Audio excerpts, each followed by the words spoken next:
Mike. Toronto. VK on the beat. Check.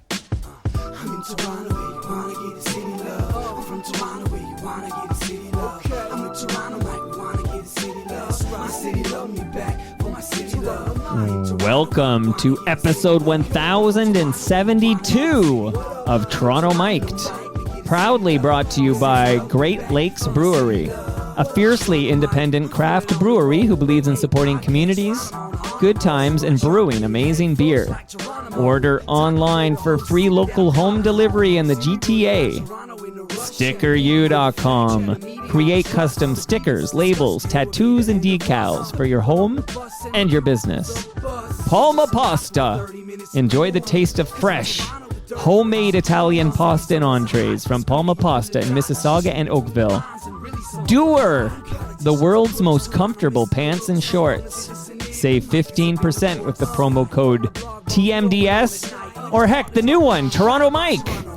Ridley Funeral Home, pillars of the community since 1921, and Canna Cabana, the lowest prices on cannabis. Guaranteed. John likes that. Over 100 stores across the country. Learn more at cannacabana.com. Today, making his Toronto Mike debut, is musician John Finley. Welcome, John. Hey now, Mike. Hey now, hey now. I thought you were going to sing to me there. I was in for a treat because you're quite the singer, John. I like to sing. I'm singing longer than I've been talking. How long you been singing? Now, did you come out of the womb singing? How long you been singing? Kind of, yeah. My grandmother, my parents were worried I wasn't talking when I was 3 years old. My grandmother said, no problem, I'll have been talking in no time. She sat me down beside her at the piano and taught me songs. Wow, 3 years old. So you sang before you spoke? Yeah, literally.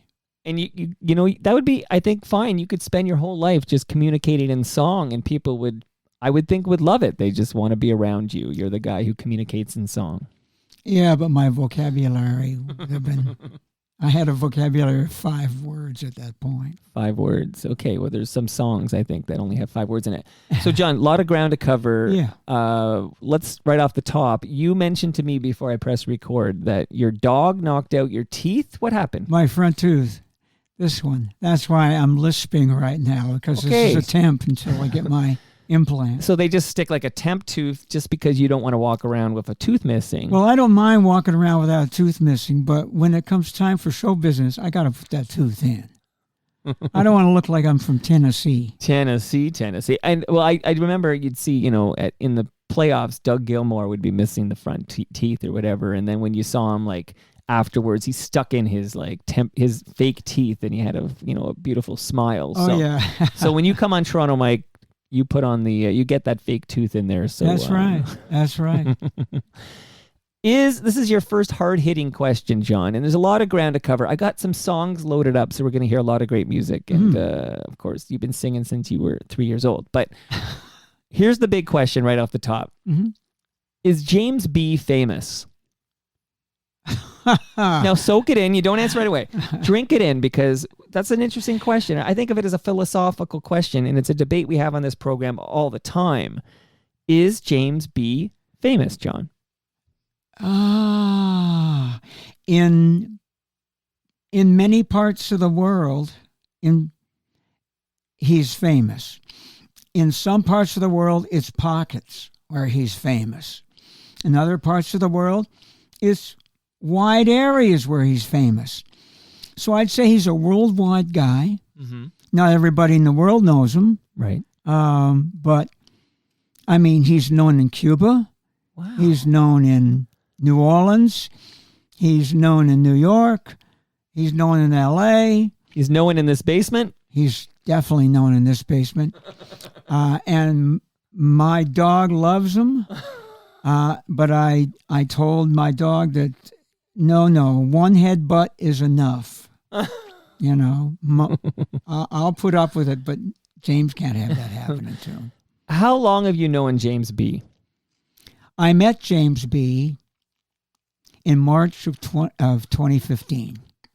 Okay, I would have guessed earlier. So it's fairly recent. Well, 2015. I just moved back to Canada in 2011. Okay. I was gone for 40 years. Okay. And so there were people that, I would come up for little visits, do guest shots here and there through the years. I'd come up once or twice a year for a few weeks.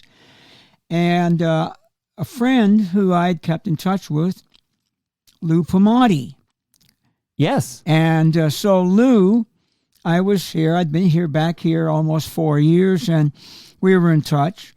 And he said, "Hey, I got my trio over at what's that little bar, the Smith something at the Old Mill." And by the way, I bike by it all the time. Yeah. I love the Humber Trail. Yeah. So he said, "Come on by and sit in. You feel like it?" And I said, "Yeah, you bet." And I came by. He said, "What would you like to do?" And I told him a little story about Save Your Love for Me. And he said, "Oh, let's do that. I'll pull it up on my tablet." Mm-hmm. And we did it. But in walks James B. just before it started. Right. And I looked at his shoes, and he looked at mine, and we went, "Oh, we must be birds of a feather." Right. And so... love at first sight. Yeah, and then I sang Save Your Love for Me, and Nancy Wilson, it was a great standard. Nancy Wilson really was one of the foremost singers of it. And he said to me, "Hey, I have these salons at my place. Would you like to come by and sing?" I said, "Sure." And I came by, and it was a wonderful musical family of singers and singers and singers. Wow. And wonderful players. And had a good time, sang a couple of tunes. And then he said, "Hey, we're doing a one-stop at Lula Lounge. Would you like to be on the show?" Okay. And it went from there. The rest is history. The rest is history. A little birdie tells me that there's a James B. documentary in the works. Are you aware of this? And secondly, if you are aware, are you going to be featured in this documentary?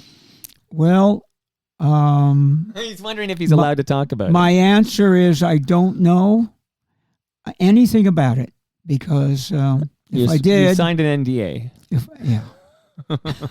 I can read your eyes, John. You know everything about it. And I hope there's lots of John Finley in this documentary about James B. Oh, James B. He's my brother. I love James. So for those listening at home, FOTMs, in my world, in John's world, James B. is very, very famous. Yep. So John, you left for 40 years. We're going to talk about, why you left. But may I ask, what neck of the woods, like what part of Toronto are you from? I know you're a Toronto-born guy. I grew up, I was born at St. Mike's. I grew up in the West End, my first 12 years in Parkdale, Sunnyside. Yes? Back when there was an amusement park there. How come you weren't born at St. Joe's? I don't know. My brother was. Yeah, I was but too. You know what? We didn't, actually, my mom and dad, they didn't live although my mom's mother lived in the West End, but okay. Gotcha. They first settled, the first couple of years they lived up in Briar Hill, up Gotcha. up there. So you're not far from like the Palais Royal there, where you could. Yeah. Have you played the Palais Royal? Once did a it was a memorial concert for Donnie Troiano. Oh wow, there's a just name after he died. Okay, Yeah. So that was at the Palais Royal. Yeah. Just it's funny when you mention these spots that are on my bike routes. Keep mentioning spots on the Waterfront Trail or the Humber Trail. Those are the two favorite trails for me. Hey, I'm gonna hijack. You mentioned that memorial, and Dominic, what a loss. But I just want to hijack that to just tell listeners. Okay, so I only learned about this morning, but there's a gentleman who loves Toronto. I hate to say that in the past tense.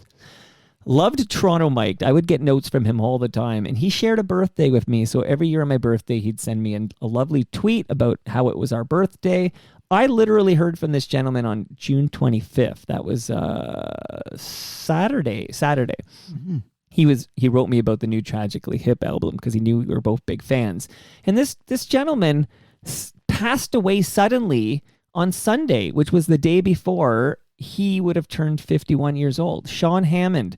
So I just want to say to anyone who knew Sean, his friends, his family, that this guy was a bright light in my digital universe. I heard from him often, and the most supportive words and lots of thoughtful, caring words that he would share with me. And I'm just gutted to learn this news this morning. So much love to Sean Hammond's family and friends. Gone far too soon. Way too young. I know. And so his birthday was going to be yesterday, which was my birthday. And I thought it was strange that I didn't get my yearly Sean Hammond tweet because I'd heard from him Saturday and I didn't get it. And I thought it was strange. But, people are busy and I've never met the man. Like maybe he had other things to do. So when I heard this morning that he died on Sunday, it just hit me like a ton of bricks. Like the dude was he was 50 years old. Yeah. Sean, way too young. And, you're going to double that, right? I have to. I move so slow. It takes me like so a damn tortoise. long to get anything done. You're like a tortoise. Tortoises live a long time because they just go slow. That's right. The tortoise. And not like a rhinoceros, which we'll get to in a minute here. Okay. Okay, so you see what I'm going to do there. That's a teaser. But you, born in the West, raised in the West End, I know that area well, Parkdale. Shout out to Parkdale. And, of course, Sunnyside is popular right now because the pool is open. And a lot of Torontonians are getting relief from the heat. The tank. That's what we used to call it. Okay, nice. It's always very popular. I know when I bike by it, it's jammed. Okay, so I want to get you to John and Lee and the Checkmates. Mm-hmm. That was tell me all, maybe here, let's do this. You have headphones on for a reason, okay? So I'm going to play a bit of something, and then we're going to talk about it, okay? Here we go.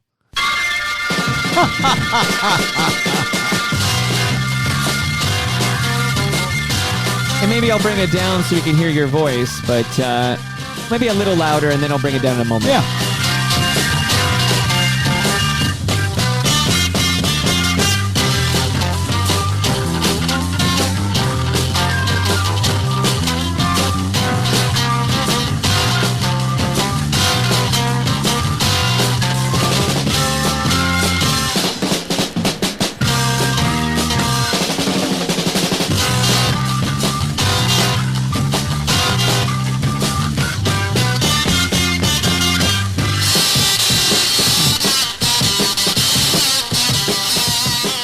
John, tell everybody, what are we listening to here?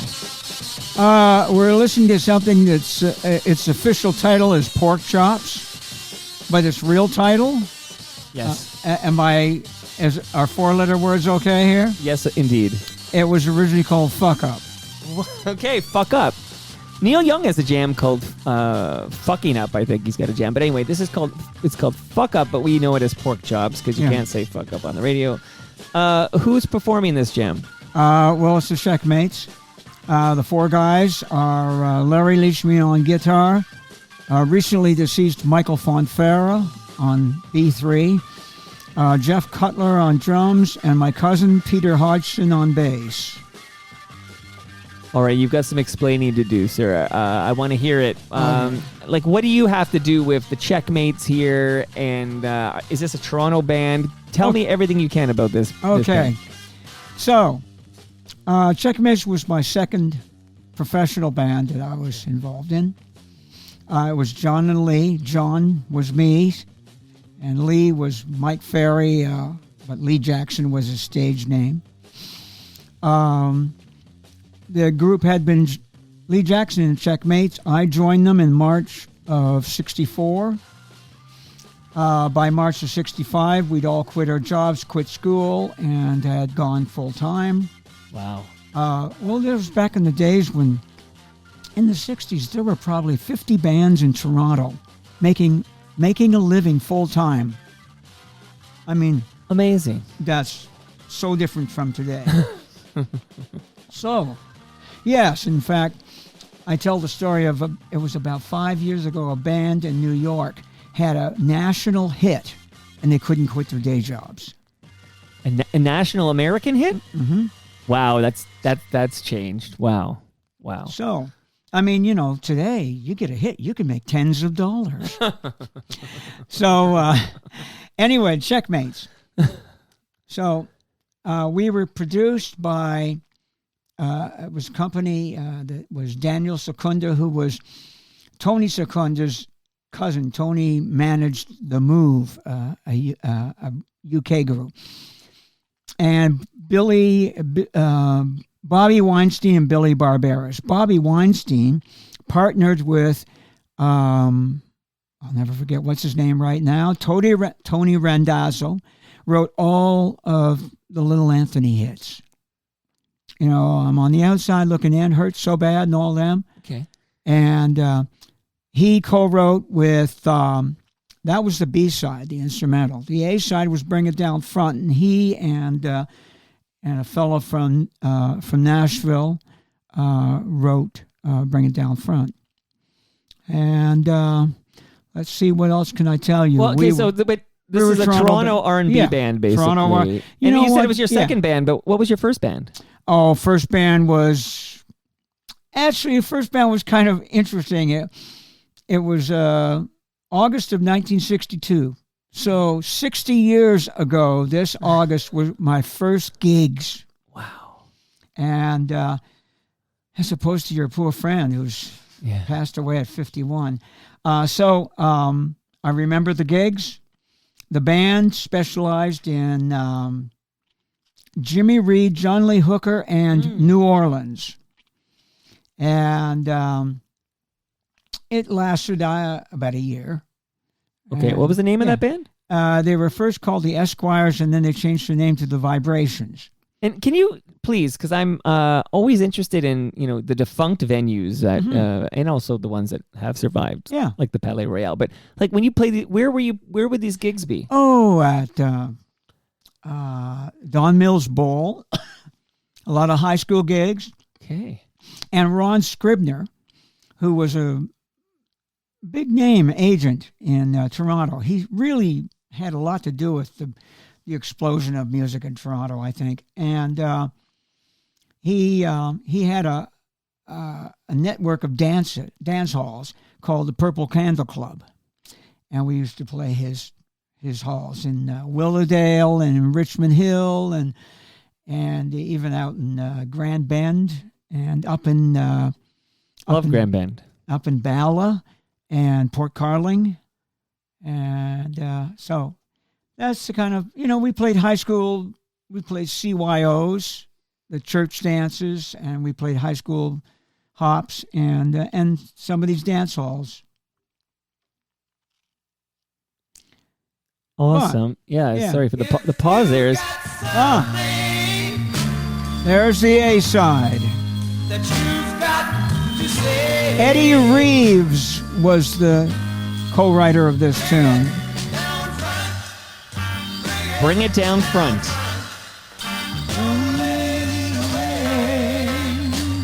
So am I hearing you in vocals here, John? I've got the upper harmony.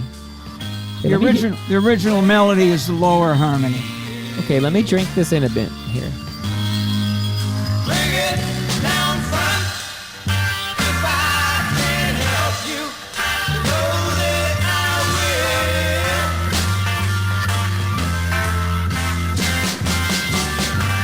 will. We got to talk it out till we get it straight. Come on and tell me, bring it down to me before it's too late. Woo! If you've got pain and trouble in mind, bring it down front, bring it down front, and you will find. John, this is the soul of Toronto, buddy. Amazing. And you opened, am I right? You opened for the Rolling Stones? Twice, yeah. Okay, tell me that. This is back in 65, right? Well, the first time was in the spring of 65, April, and there were about 8 bands on the show. And I think, and we played like a little medley for about 5 minutes. Just Okay. a bunch of 30 seconds of one tune, 30 seconds of another. And then the second time was the main, that was, by then we had become an item. And there was just Little Caesar and the Consuls and us opening for the Stones. And it was a moving experience. We went out on the stage. Yeah. We opened with the Junior Walker Shotgun. Instead of doing medleys, we just did the tunes. Then we did the James Brown Please, Please, Please, which was a real signature for us. Sure. And then closed with the Isley Brothers Shout. And but when I walked out on the stage, Mm-hmm. the people reacted to the Checkmates. Right. And 15,000 people, or 20,000 maybe, because the floor was. Sure. And I felt this big, huge, warm, wet blanket wave of humanity pour into me. And all I could do was just stand there and cry, you know. It was so moving. Like listening to that again, we're going back to the, mid 60s here, but that jam, that was your big moment, right? Like I'm wondering, like, why weren't you and Lee Jackson the Righteous Brothers? Like, what's the difference to my ears? Like why didn't you make it to that level? Well, there's a number of things that you got to have going. Mm-hmm. You got to have a machine behind you. We didn't. I mean, we had people behind us and people that loved us and people that helped us and the production company. But the production company's job is in the studio, right? Not outside of the studio. You got to have that. 2, Mm-hmm. After we had that single.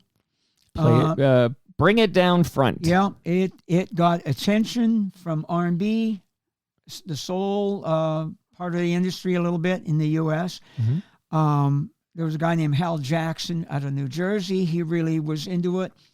And it went top 10 here. But, okay, so the production company, they said, Bobby and Billy and Daniel Scunda said, okay, let's go in and do an album. You guys have to write it. And we weren't ready to write. We couldn't come up with songs. You needed the people in the Brill building to... That's right. And we didn't have that going on. And, gotcha.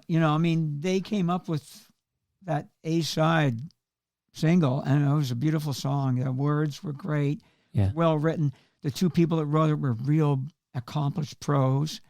But they wanted us to write our own stuff because that was what was happening. Right. And we couldn't do it. Wow. Okay, so that's John and Lee and the Checkmates. Yeah. I want to talk about... So is it simply... It never happened, so you guys just broke up? Is that the deal? Well, yeah, I think when we weren't able to do it, it was a little demoralizing, I think. And we started to drift apart a bit, and some of that's just coming of age, of growing up. We're all getting in our early 20s. Jeff was by then at 26. Right. And so, Lee was going in one direction. I was going in another, and the band was kind of going in another, although I was closer to the band. So it was October of 67. We broke up, and, it was a good run. It was 3.5 years, and most bands don't last that long.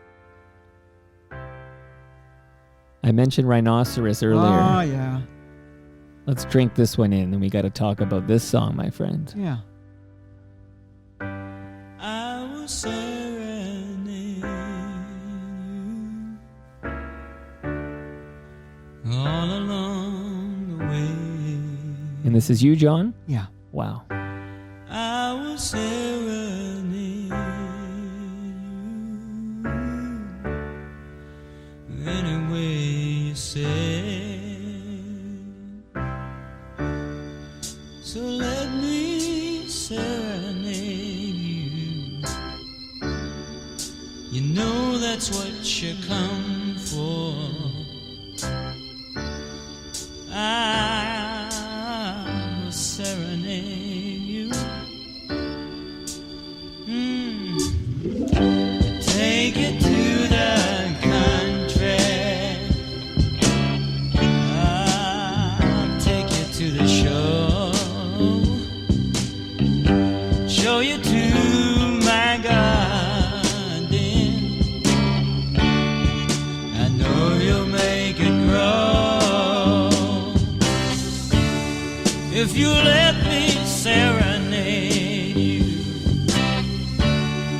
You know that's what you come for. Woo. Oh, I will serenade you.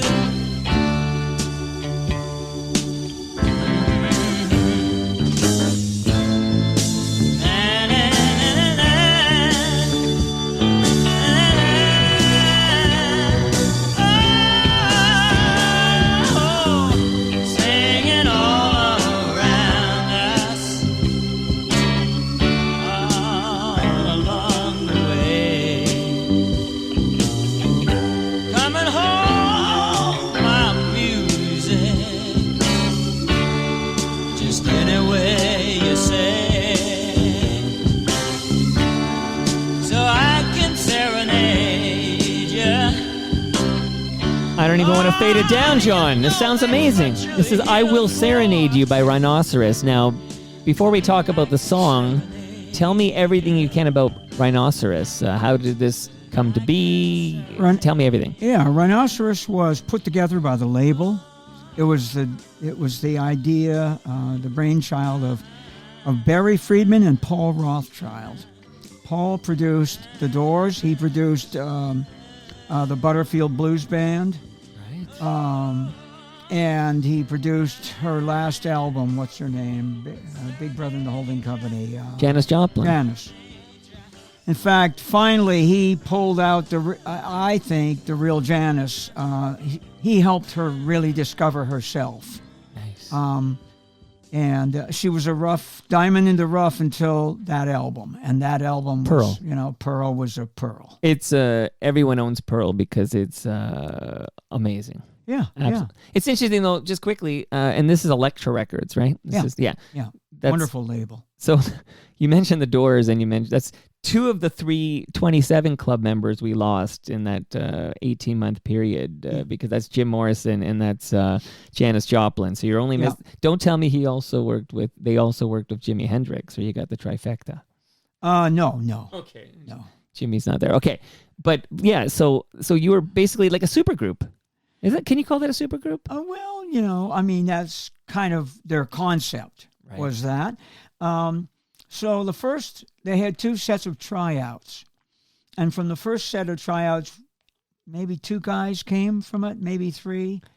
And then I came to the second set, and it was like, 20, 25 guys in a room, including the guys that had, survived the first round. And the second round added a couple more people. And then we went home for break for Christmas. Right. And for me to get my papers.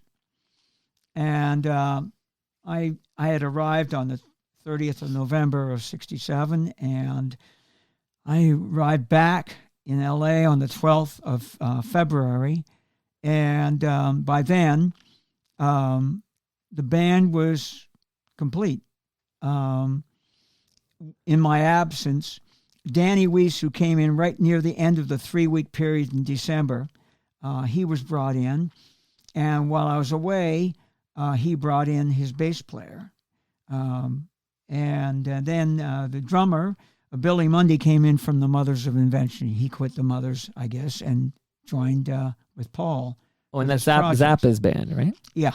Frank Zappa. Mothers, Okay. Yeah. Oh, he had some great stories about the Mothers. Did you know Zappa by any chance? I've met him a few times. Okay. Because there was a sharp cookie. Can cookies be sharp?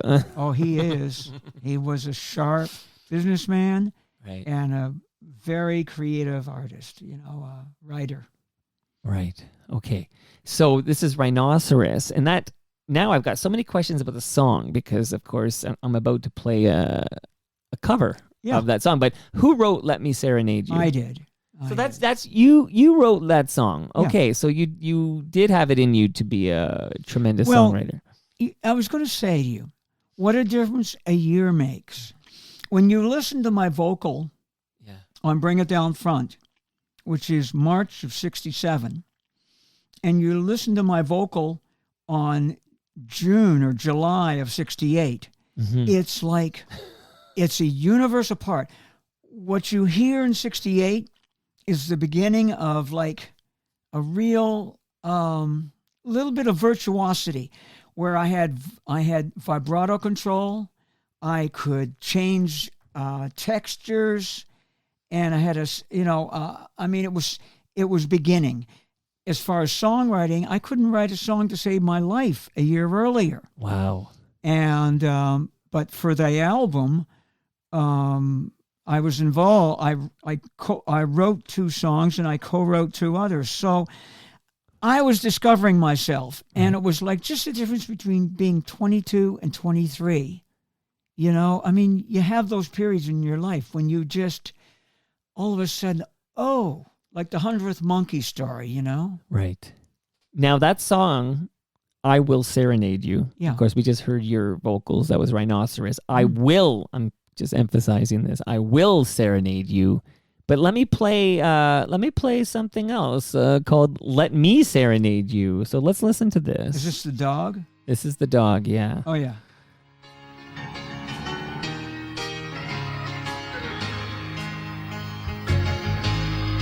I will serenade you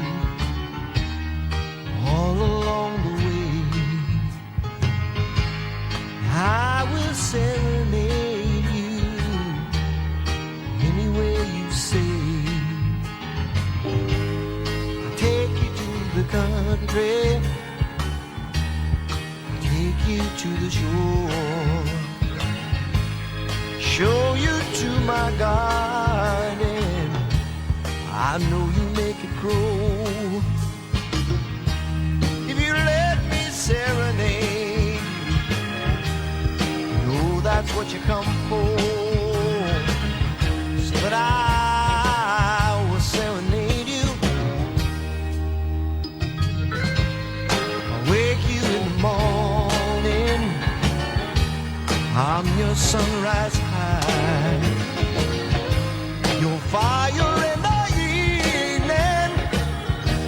when it blows outside. If you let me serenade you, you know that's what you come for. So that I will serenade you.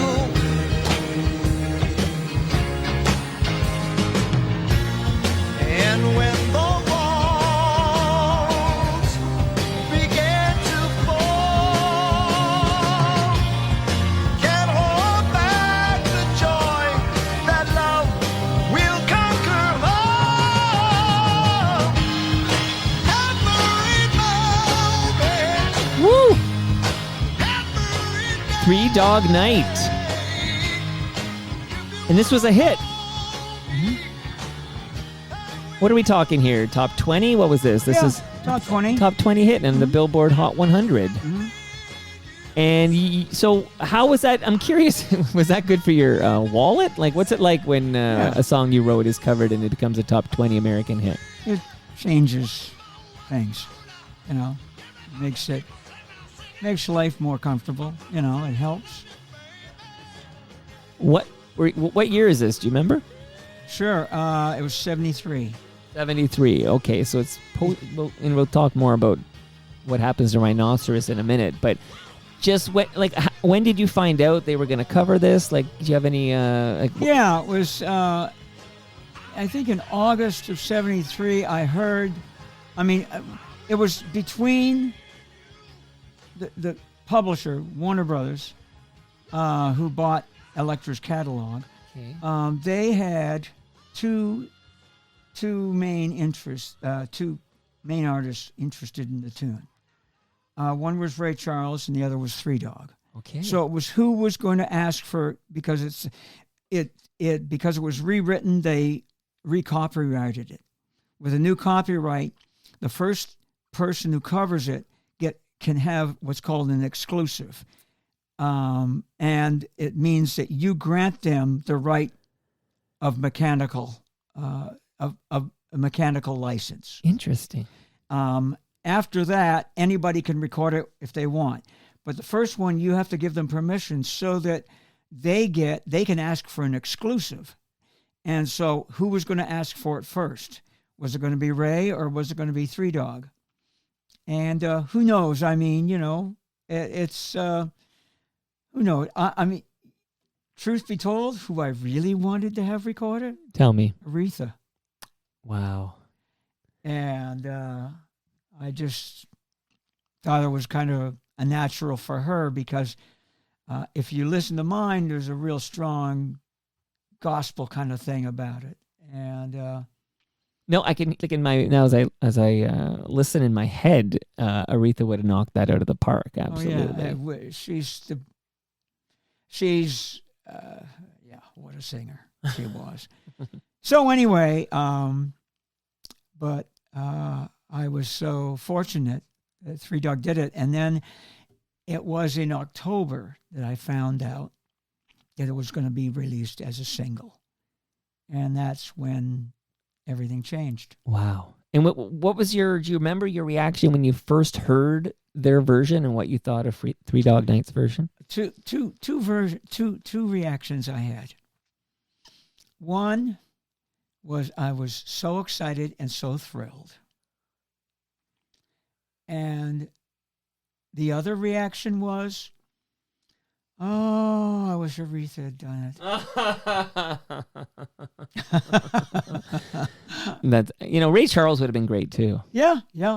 I can hear that in my head too. Wow, but it must be flattering that an artist like Ray Charles, was interested in it. Yeah, exactly. And Three Dog Night, it's funny because I know they went to number one with a cover by of a Randy Newman song, of course. So they were sort of like, not that I'm not going to say Three Dog Night was a cover band because no, it's. But they had a lot of hits with covers. Let me jump in. Yeah, of course. They didn't write their own songs. They wrote. I think Danny Hutton wrote 2 or 3 songs out of their whole catalog for their whole career. Right. He was the most creative guy in the group. Right. And but they were an act that gave so many songwriters career opportunities. Right. Their thing was, and I don't call them a cover band because they weren't covering other artists' hits. They were doing original material brought in by their producer and by them of major songwriters. And Randy Newman, they did 2 of his songs. They did Mama Told Me Not to Come. Right. And they did You Can Leave Your Hat On, which was filthy lovely. I love that tune. But they did of course, their biggest hit, Joy to the World, Hoyt Axton. So Hoyt was penniless, and he was living in a friend's garage.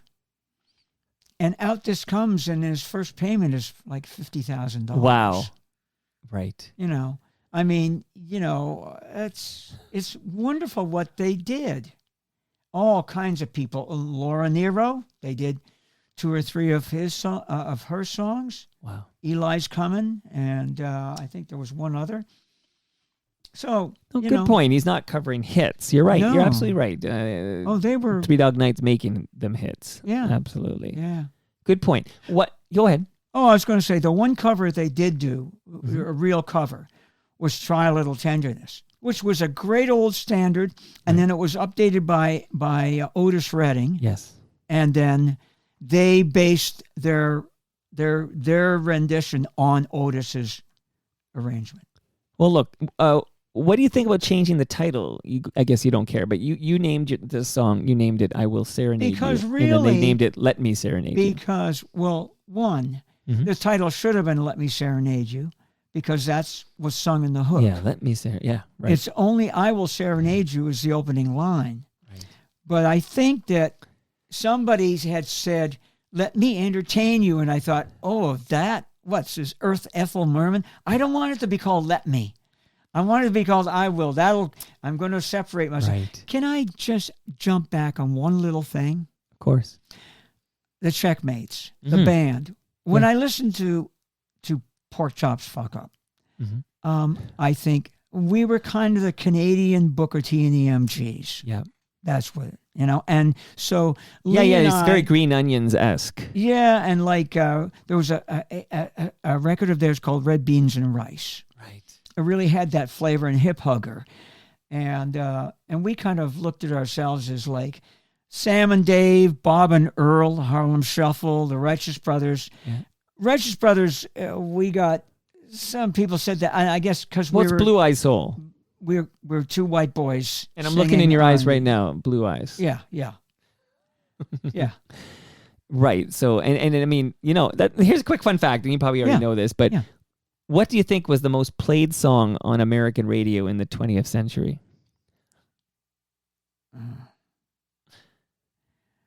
And it's related to the clue is that it's on topic to what we're discussing right now. But if you don't have a guess, I will let you off the hook here. Give me a You want me to? hint. Give me The a- hint is people would refer to this as Blue Eyed Soul.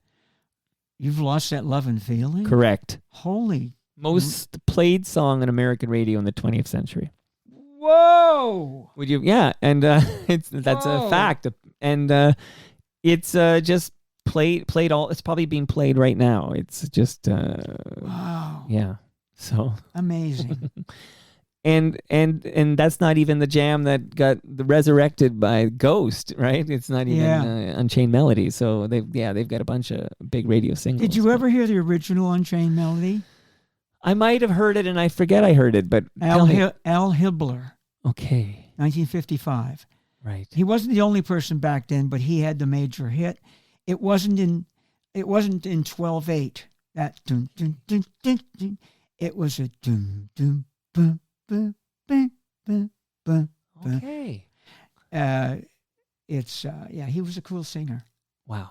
Now, I don't want to leave Let Me Serenade You Okay. to find out what happens to Rhinoceros yet. And by the way, you said, can I go back to one point? You can go on any tangent you want, John. You can revisit anything you want. This is your time to shine here. But This is fun. here is... Yeah.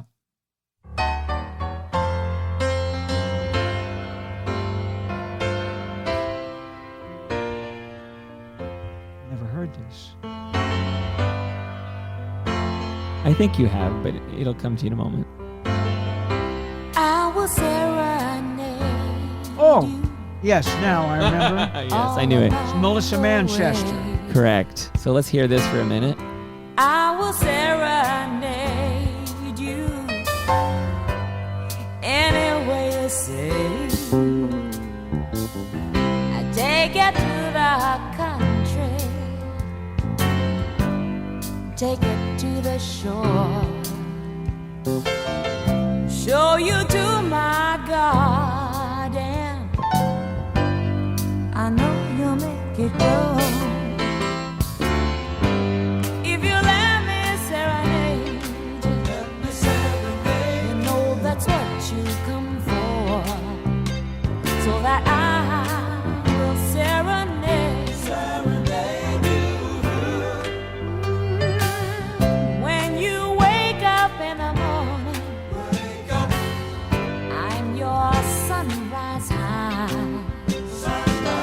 your fire in the evening when it blows outside. If you let me serenade, you know that's what you come for.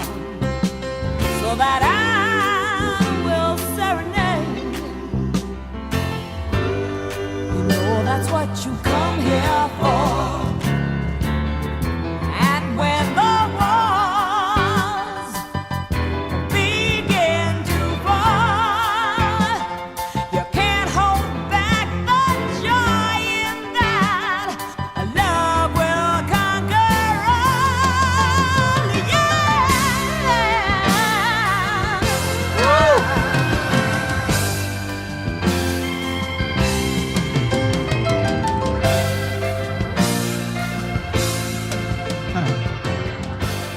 What do you think of Melissa Manchester's version?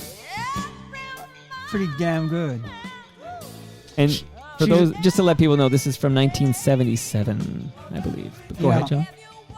Yeah, I have the album, and I think that listening to it now, it's kind of like in between Three Dog and what Aretha would have done with it. It's got more of a Like a gospel-y? more of the black church in it. Okay. And the keyboard right away. The keyboardist was he was really fine. He was a good keyboardist. The pianist, and she is more her vocal is more adventurous. Right. You know, she does these little melismas. And yeah, I'm fascinated when I hear like the songwriter commenting on different versions of his song. This is really cool for me. Very cool. oh, thank So you. Let Me Serenade You. No, okay. So again, we are going to get back to Rhinoceros, and I know you've lived quite a life since then. But I'm going to play this. Yeah. I will serenade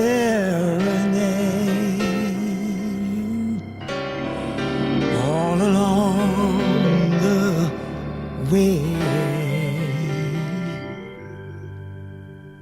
I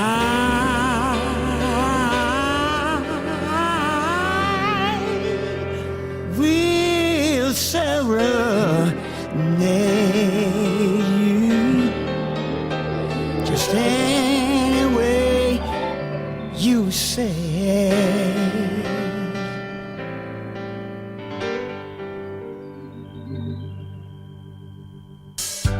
Wake in the morning, I'll be a sunrise high. Your fire in the evening, rain and blows outside.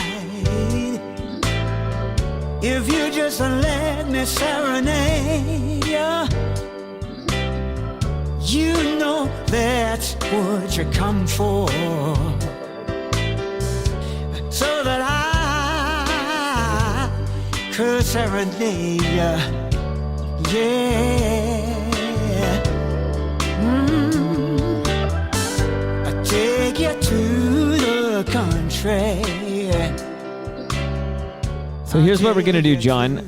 Don't reveal the answer quite yet, but for those listening at home, FOTMs, listen closely. You're listening to Let Me Serenade You, and I want you to now guess who's on vocals here. So your job at home is to listen for a little bit more and then try to think in your head, whose version is this of Let Me Serenade You? And then John will tell us. You know that's what you come for. Whoa, so that I could serenade you. Whoa.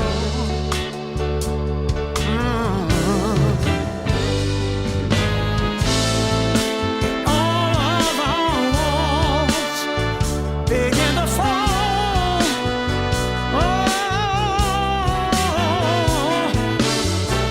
I can't hold back the joy in that. La la la la la.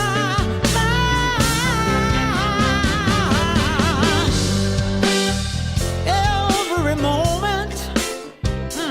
Okay, John, And who are we listening to here? Some old dude who still gets by. So this is James B., you're telling me. No, older than James. Yeah, it's did that with Lou Pamati. It's I guess 3 years ago was the recording of it. Wow. How old, am I allowed to ask how old you are? Because you keep referencing your age. How old are you, John? 77. So you're 77. Okay. Yeah. So this is you at 74? Yeah. Wow.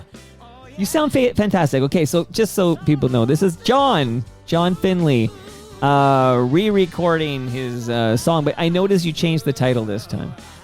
Oh, yeah, it was Let Me Serenade You. Yeah. So this is not I Will Serenade You as it was with Rhinoceros. So that's amazing to hear you now at the age of, in your 70s, singing this song that you first sang when you were in your 20s. That's wild, too. Yeah. Which version do you prefer, the Rhinoceros version or this one? This one. Yeah, you know what?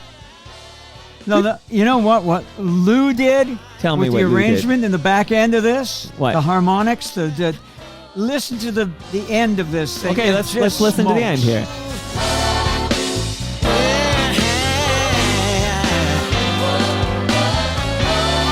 That's all I wanna do.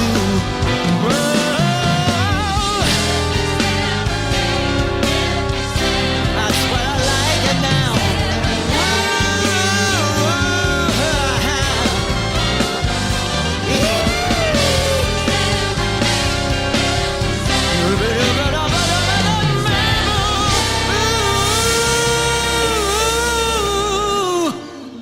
Oh Lord, yeah, don't it feel good?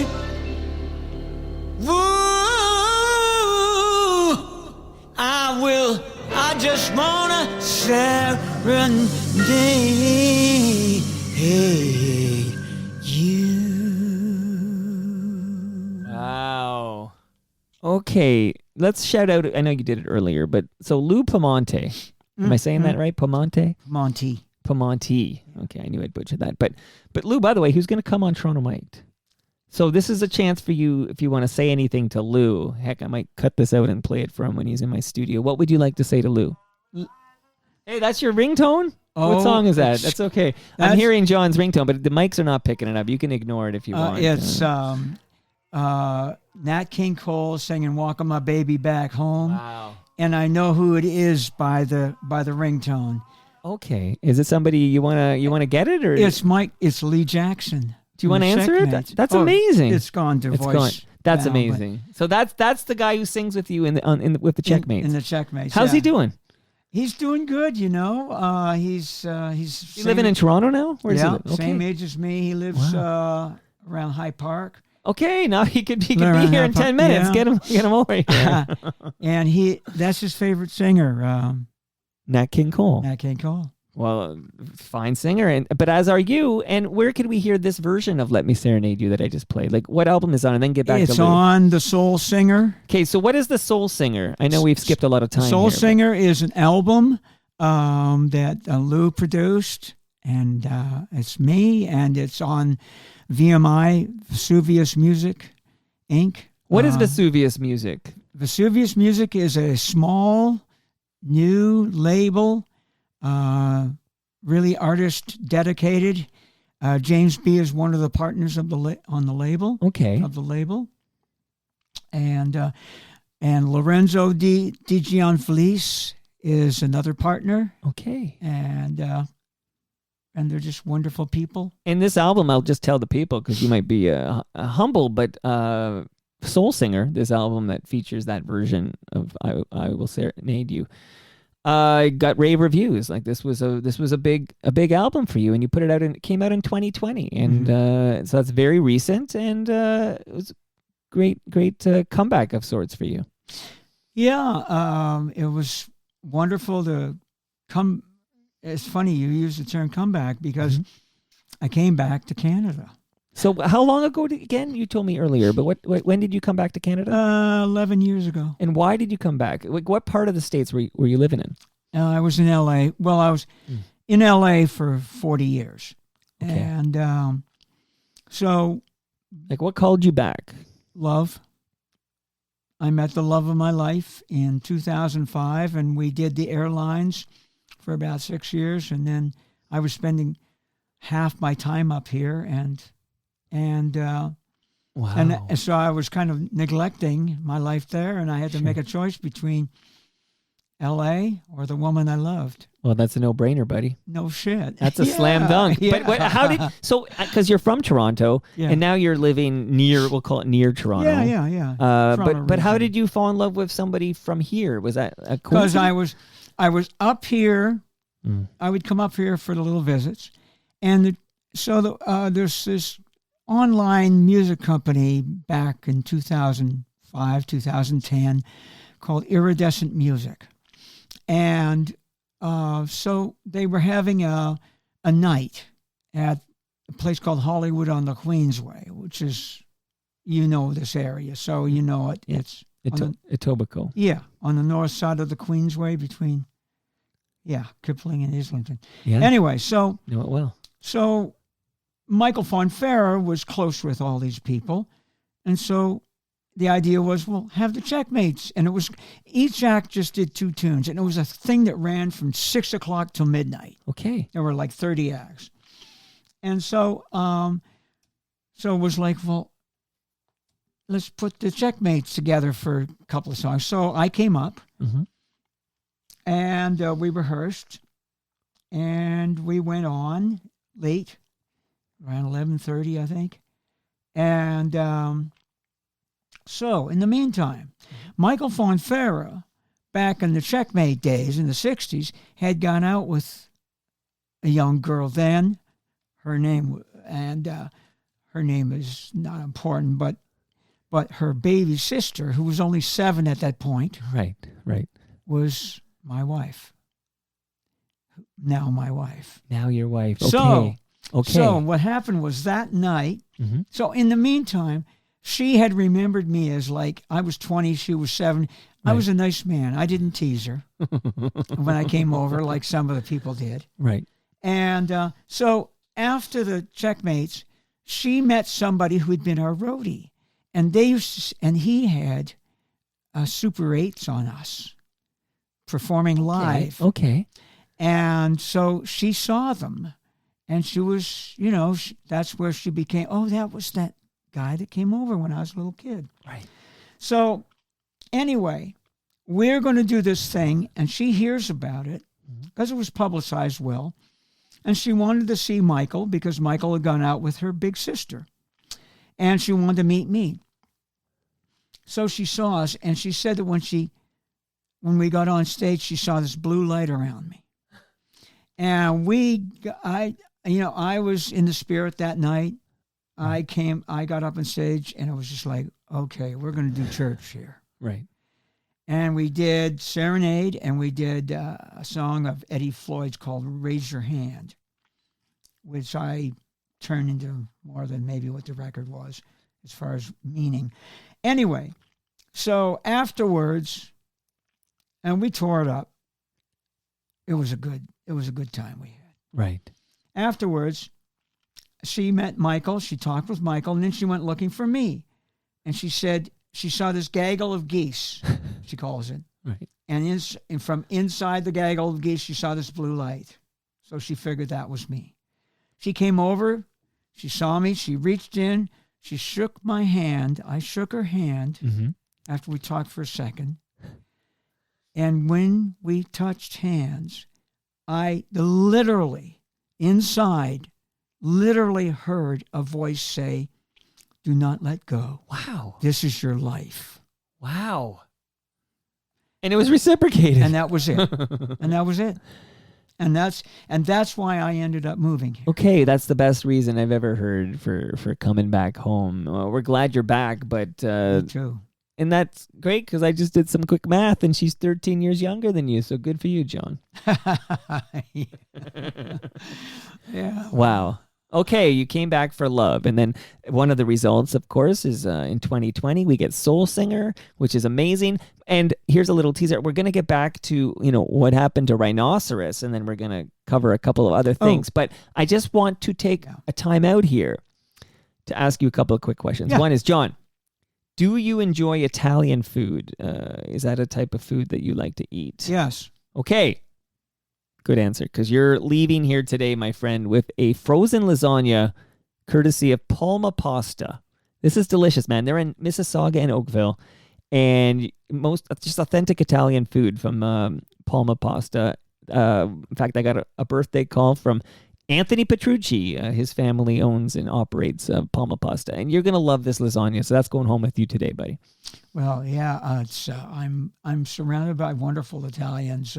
Lou Piemonte. Okay, yeah, and we're gonna get back to him too. I Yeah. should also say because I know I set you up to talk about Lou, and then we moved on. So we talked about the love of your life. But okay, so I'm also gonna send you home with some fresh craft beer from Great Lakes Brewery. They're available all across Ontario at LCBOs, but of course, if you're in Toronto, you can go to greatlakesbeer.com and get free delivery in the GTA here. And we love Great Lakes Brewery. One of them says Sunnyside. You know what? I know it's kismet, right? Like that is the Sunnyside IPA, which I love during the summer. I love it. And you talked about Sunnyside off the top, and that was completely. I had no idea what part of Toronto you grew up in. See what's happening here. You know, Sunnyside was an amusement park. You know, every once in a while, like there's like I'll see photos from back in the day where it was so much more, and it was a popular gathering place, and now it's just the pool, but it's beautiful. Oh, there was a big dance place. I forget the name of it, but it was all Art Deco. Wow. And it was beautiful. I almost remember the name of it. There was when it comes to you, you call me up. a Ferris wheel. There was a roller coaster. Wow. All kinds of rides. Yeah, and it was open like 3 months of the year, 4 months of the year. You know, I love hearing these stories of old Toronto. The Top Hat. The Top Hat. Good for you. That was the name of the my mom and dad. Oh yeah, went, I'm just Club Top Hat. I'm looking at it from Vintage Toronto. I'm looking at a photo right now. Oh, it was beautiful. Wow. It was a real cool place, and my mom and dad used to go dancing there. Wow. Love it. John, love it. You're a true Toronto guy. That's why you're on Toronto Mic right now here. But I'm not even done yet. So I have a Sticker U, but they're in Liberty Village. But anywhere you have an internet connection, you can go to stickeru.com, get your stickers and such.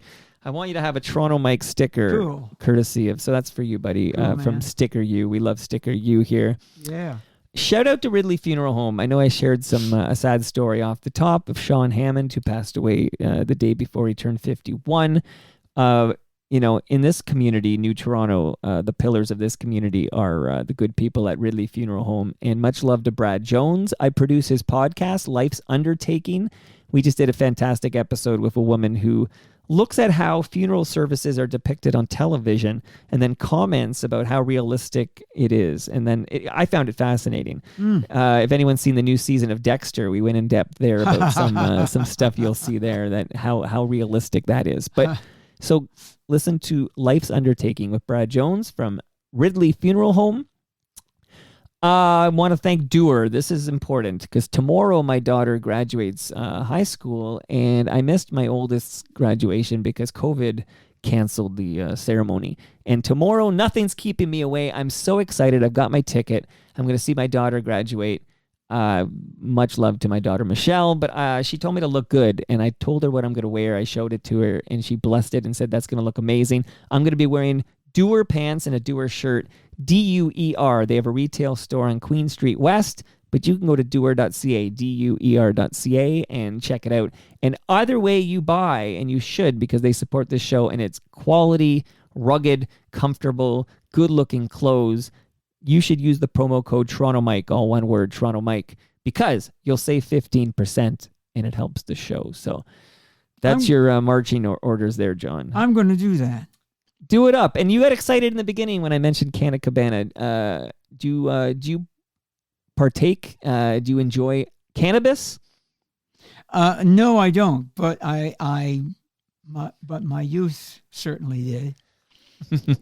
Well, you know, it's legal now. Maybe that took all the fun out of it when it became legal. You know, a funny thing. Back in the Checkmates, yeah, there were a lot of RCMP undercover guys in the village, Yorkville. Okay. Back when it was the village. By the way, quick, because I'm pausing you here, but did you ever go to the Purple Onion? Well, I knew friends of ours. Luke and the Apostles played there. Okay, just only because it's funny. The guy who founded Sticker U, his name's Andrew Whitkin. His father, Barry Whitkin, is one of the founders of the Purple Onion. Yeah. So there you go. It's all connected. Now, please, back with your story. Well, you know what? Our home was the Avenue Road Club, and the after-hours club in the basement of that was called the Devil's Den, and that was the Checkmates' home. Wow. And that was 53 Avenue Road, and I think they were at the corner of Yorkville and Avenue Road, and that was probably like 47, 49 Avenue Road, because there were four. I think there were four. There was a hamburger joint, then there was another place, and then there was the Onion. So, wow. Love all this. Yeah, just, so many. And so just to finish my thought on cannabis, anyone who's consuming cannabis, regardless of how you consume it, because you can smoke it, you can drink it, you can eat it. It's available at Canna Cabana. They will not be undersold on cannabis or cannabis accessories. And there's 100 locations across this country, so it's pretty easy to find a Canna Cabana location and check them out. Thank you, Canna Cabana. What happened to Rhinoceros, John? So, Rhinoceros, like the Checkmates, lasted about 3.5 years, but it went through a lot of changes during that time. From the first album to the second album, one personnel change. The original, who was going to be the bass player, was my cousin Peter from the Checkmates. He replaced, I'll never forget what's his name right now, Danny Weiss's buddy from Iron Butterfly. And so he came in and did the second album. Then shortly after that, Doug Hastings left the group, and Alan Gerber left the group. And Alan left first, and then Doug left, and then Billy Mundy left, and in came Larry Leishman from the Checkmates on guitar. Okay. And Duke Edwards on drums. And Duke was from New Orleans. He was about 10 years older than me. And he was, going back to the Checkmates, he was the Checkmates' papa, musical papa. He was our mentor, our musical director. He wrote Fuck Up. Pork chops. I love that alternative title. Yeah, man, that's the real thing. I love it. And so in came Duke and brought a whole other feel. And then, and that was for the third album. And then after that, Duke left, and Larry stayed, and another drummer came in. And then it just, by this time, this was the last year that the group was together. Right. Going into, I think, the fall of 71. That was the end of the group. Now, it sounds like Elektra did put some money into this, like into promoting. So it wasn't for lack of promotion. It just didn't result in, I guess, the sales that were expected from Rhinoceros. That's one of the things. And the other thing was, is since the group wasn't self-made, it didn't have a natural leader. It didn't have a natural chemistry. And, I mean, the chemistry it wasn't that it was bad. But in fact, I mean, the band was a great band, but the real leader of the band was Paul Rothchild. And when Paul was only in for the production of the first album, when he was gone, in a sense, the leader of the band was gone. Fired him, right? Yeah. But you didn't want him fired. You objected, and they did it anyways. Yeah, well, Rothchild. It was a democracy, so... And that's sort of, that you can point to the firing of Paul Rothchild as sort of one of the nails in the... you could say that. Yeah, we had 3 nails, and that's one of them. One of them. Hey, I'm playing Ivan Neville. This is actually, I want to shout out the Pump Up the Volume soundtrack. I loved Pump Up the Volume, a movie I really dug. It was cool.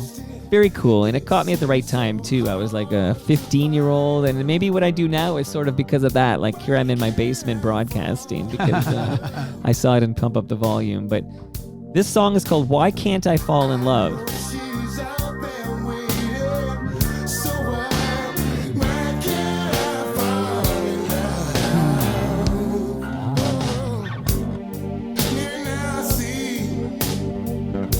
It's always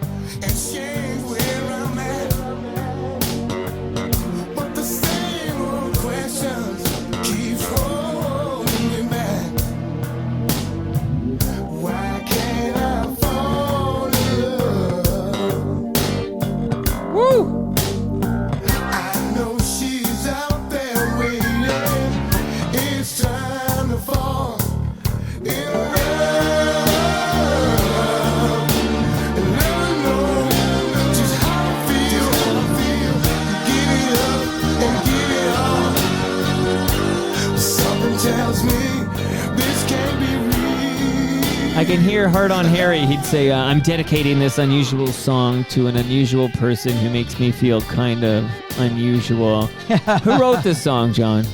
Kenny Lee Lewis and John Finley. Really? Any relation? All right. I just thought it'd be a fun fact that something that we can hear a jam on the Pump Up the Volume soundtrack that you wrote. Very cool, man. Very cool. Very cool. Man, this whole conversation has been very cool. I know we threatened to talk about Lou again, though. So shout out Lou again, and just let us know what you're where can we see you? What are you up to these days? Maybe tell us a little about SoulBop. Take it away, John. Okay. Where these days? Nothing too organized. I think next year is going to be the year where they're going to do another push on the CD. Because it Soul Singer. Yeah, things got buried a little because of COVID. Big time, yeah. And so we lost momentum and gigs and all that kind of stuff. Yeah. So we're working on that. In the meantime, oh man, I got a good band. Oh, they kill. Our album release event actually happened last October. That's October 14th, 2021. And the band just killed. Woo. Just killed. Trumpet, sax, keyboards, bass, and drums. And the keyboardist had all those roots, the gospel and the jazz, but he also had the funk. He had that Minneapolis funk thing going on. Yeah. And anyway, right now, just doing little things, little jazz things around. I'm doing a thing at the Kleeman's house. It's a backyard salon in Mississauga on July 7th. And I'll be one of the singers there, and it'll be a nice jazz ensemble. Cool. I'm going to probably sit in with the same situation at the Jazz Bistro on the 5th of July. And there's an artist coming up, and I wish I could remember his last name, but his first name is Bobby. He's being brought up by James. He's from Cuba. Okay. And he's a killer. He's a killer. Yeah. Like Jerry Lee Lewis killer. Oh, he's... Who's still with us, by the way. Yeah. Just shout out to Jerry Lee Lewis. Oh, man. You know what? All the rest of them are gone. I know. Bo's gone. Richard's gone. Chuck's gone. Yeah, Chuck's gone. And... yeah. You're right. I think maybe Jerry Lee Lewis, last man standing from that. Well, he killed them start all, of man. rock He and killed roll. them all so he could live longer. Yeah, that's the appropriate nickname. Hey, I want to make sure you say something to Lou Oh, yeah. Pomanti, Lou. before we close here. Lou, I can say it like it is. Yeah, just say it like it is. Lou's a bad motherfucker, man. That guy in the studio, on stage, he's got a great mind. He's so hip. He's got musically, he is just really something, man. As a musician, keyboardist, and as a producer, as an arranger, and he don't sing so good, but he's got good pitch, and he's a cool guy. You want me to say something quickly about SoulBop? Yeah, please. SoulBop was the best, amazing band.